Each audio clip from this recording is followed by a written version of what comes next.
Rasmus Hojlund to Inter? No, no, thank you. I'm good on that one. That is today's video, guys, and I'm going to explain to you why I hold that opinion. And you guys make sure to leave a thumbs up and subscribe to the channel, especially in these next upcoming weeks as the Club World Cup heats up, but also most importantly, the transfer market rumors start to heat up. And I'll try to keep you guys up to date with everything that's going on. And of course, mainly it's about creating a conversation with you guys and seeing if we agree or disagree on what's going on at Inter. So today, Rasmus Hojlund. Do I want him at Inter? Not really. Not really. And the latest news coming out of Matteo Moretto, who is directly linked with the Fabrizio Romano kind of news sources and agency, I guess you could say. But I've also seen this come out from other sources in Italy now, is that Inter were interested and have open talks already with Rasmus Hojlund at Man United. But over the last couple of days or last couple of weeks, it started to cool off. And now it's considerably cooled off. Things could change, but at the moment, the deal is very, very cold. And there's a particular few reasons for that. First of all, Anjuan Boni, again, according to Matteo Moretto, but again, I've seen it multiple sources confirming that the deal is pretty much done, 99.9% done, which in the interworld, we know, guys, you guys know, I know, it still doesn't mean that it's done. In the world of transfer market, anything can happen. And as a damaged Interisti, we know anything could happen. Lazar, Samardzic, anyone. But that at least looks like one deal for the third, fourth choice striker is done, almost over the line. That is the Marcus Thuram backup, the profile of Marcus Thuram. Then, of course, Inter need a different profile for the other striker position. We know that Taremi, again, prayers up for Taremi. Hope everything recovers and he gets out of the situation as quickly as possible. But we know Taremi is unlikely to be at Inter next season, or I think if there's any offer, Inter will take it. So there is definitely another position up for grabs for a striker position. Maybe that's just me hoping. And that position, that profile can definitely be not Sebastiano for sure. Francesco Pio Esposito, the guy that, of course, has been catching the headlines and our attention and the worldwide attention at the Club World Cup, who is completely different to Thuram, to Lautaro, to Boni, to Taremi. This guy is an old school centre forward, big, strong boy, powerful, and has an eye for goal. Loves to, sit in the box and wait for the opportunities to arrive, and he can sniff these opportunities out, which is a rare talent these days. And he's impressing everyone, as it says here. Inter's convinced to keep Pio Esposito in the squad next season. The striker's convincing everybody. The plan is for Boni to arrive and Pio to remain, which then makes sense why the Rasmus Hojlund rumors and negotiations may be coming to a stall. Speaking of Hojlund specifically now, I wouldn't be against it. A loan deal from Man United or from the Premier League in general is usually just cash money, in terms of it's a win-win for Serie A clubs. Serie A clubs are rinsing Premier League clubs for many, many years now, since we've become the second or third power in European football now in terms of financial capability. Maybe you could say even fourth financial power, to be honest, at some point. But when it comes to making these deals of players that have flopped in the Premier League and come to Serie A, that is, especially in Hojlund's case, what we're trying to do, of course, is a loan deal with an option or maybe obligation to buy. If it's an option to buy, that is literally, I can never criticize an option to buy loan deal unless it's like stupidly expensive, like the Lukaku one was with Chelsea. You're talking about here still a guy that's 22 years of age. Still very young, especially for a striker. That's a very, very young guy that's already got 26 caps for the Danish national team and 8 goals. He's had a torrid times at Man United, but who doesn't, guys? Man United is the black hole of talent. We've seen it so many times, not even recently, this past decade, like goes all the way back to Mkhitaryan, Sanchez, Di Maria, Hojlund, Xerxes, Anthony, like so many. It's like you could roll names off the top of your head. Like it's crazy. Sancho, the amount of talents that have gone to Man United in their career is pretty much stalled, gone backwards. But of course, they've made the money. Their agents made the money, and that's why they made the move. We revived the talents into ourselves from Man United, of course. Alexis Sanchez, Romelu Lukaku, Matteo Darmian, guys that are actually young, guys that were not performing well or going down the pecking order at Man United and have come over and done very well. And I think Rasmus Hojlund, we saw when he was in Serie A, he did well. 32 appearances for Atalanta, 9 goals when he was only 19, 20 years of age, 4 assists as well, 13 GA in 1,800 minutes. That is not a bad return at all. But what does he actually bring, Rasmus Hojlund? And that's the thing. He was impressive at Atalanta when he first burst through Atalanta, that pace, that physicality they were showing. It was like, whoa, what are they building over there in Scandinavia? Haaland obviously was the guy catching all the headlines. And it was like, whoa, this guy looks like Atalanta found like a Millie Haaland or something. There was a few bursts of pace that we saw in Serie A from Hojlund where he looked like, wow, this guy he's quite, big and athletic, but super fast for his size as well.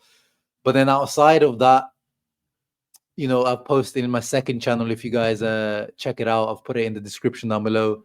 I compiled a video of Rasmus Hojlund's last 30 shots at Man United. So no particular order, just literally his last 30 shots. And you can see his issue again. He's low on confidence. The system doesn't fit him. The coaching and the tactical fit, everything, and is not working out for him. So let's take that into account. But I don't really see anything in terms of profile that's really something that we need at Inter, that we need to be chasing this guy all summer long, which I hope we don't do. Because yes, he does have pace. That's really all that I see him in terms of really like interesting characteristic in him, because he's strong, but he's not actually that good at hold up play. In the Premier League especially, he's been very bad. The touch, the link up play isn't there. He's not very technical. His passing isn't that great. His finishing is very, hit and miss. His goal collection. No, I'm not even talking about. Let's see, you can even go back to his, Atalanta days. I mean, if we look at his FB for Man United, it looks absolutely disgusting right now. Goals, assists per 90, everything very, very poor. Actually, shot on target percentage is not too bad. Non-penalty XG per shot is pretty high, which means he's not scoring actually as much as he should be. His pass completion is actually pretty decent, and long pass completion, but everywhere else he is looking really, really bad. Defensive contributions as well. Look at that, the amount of involvement he gets. Again, it's all due to Man United. But even if we look at his good stint at Atalanta, where obviously things start to look a bit better, more greens from the 22-23 season, his goals, non-penalty goals per 90, everything looks much nicer. The touches, the progressive passes received, his older play was much better in Serie A.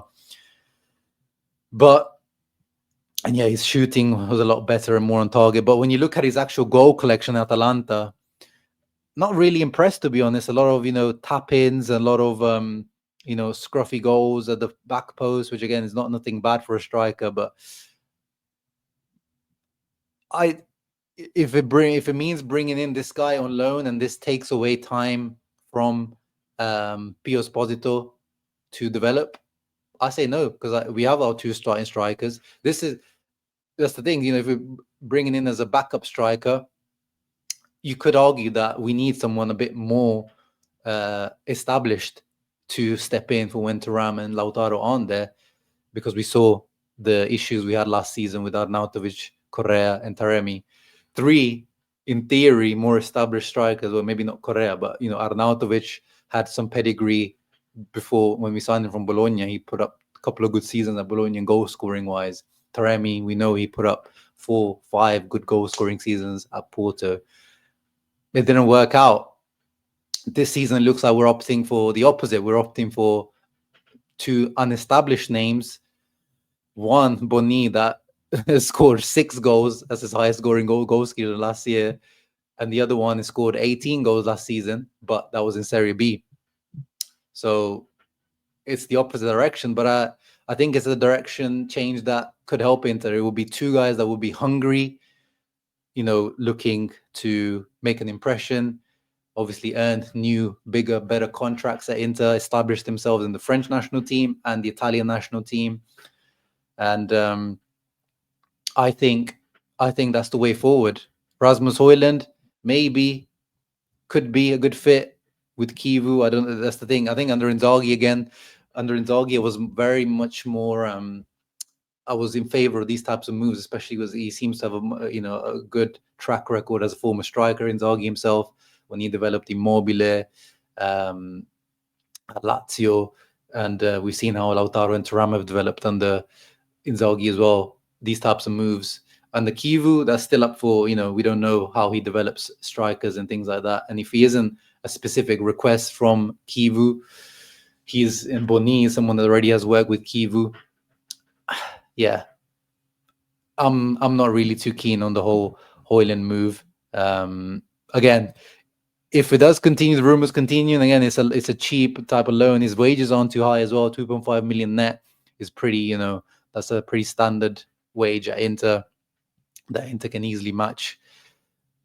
It's not the end of the world, but to me, a strike force of Thuram, Lautaro, Boni, PIO ESPOSITO, if he keeps going like this, by the end of the Club World Cup, that's a good mixture of experience, athleticism, goals, and hunger and youth. And then, you could still have that fifth striker if, we don't get rid of Taremi. No one offers in Taremi. He's still, he's still there as potentially an option. Or we make a last-minute signing. Some rumors today are saying that that last signing actually could be an attacking midfielder rather than a striker, because we've seen that Kivu's plan B, which actually has a plan B, is a 3-4-2-1 or 3-4-1-2. So maybe the Nico Paz angle hope is still alive. If we sell someone else from, if Carboni goes out on loan, Esposito we manage to sell. We sell maybe, Frattesi or one of the midfielders, add a CAM in there, Nico Paz. That could be one of the options. And we know Nico Paz also can play as a mezzala. That could be the way forward as well. So that's my opinion on this whole Hojlund thing. I'm not particularly keen on him. You guys let me know in the comments down below. Do you want Hojlund at Inter? Would you rather have Hojlund or keep PIO ESPOSITO? Let me know in the comments down below. Make sure you leave a thumbs up, subscribe to the channel. And I'll see you for the reaction for Inter Fluminense in the Club World Cup. Ciao ragazzi, always, Forza Inter.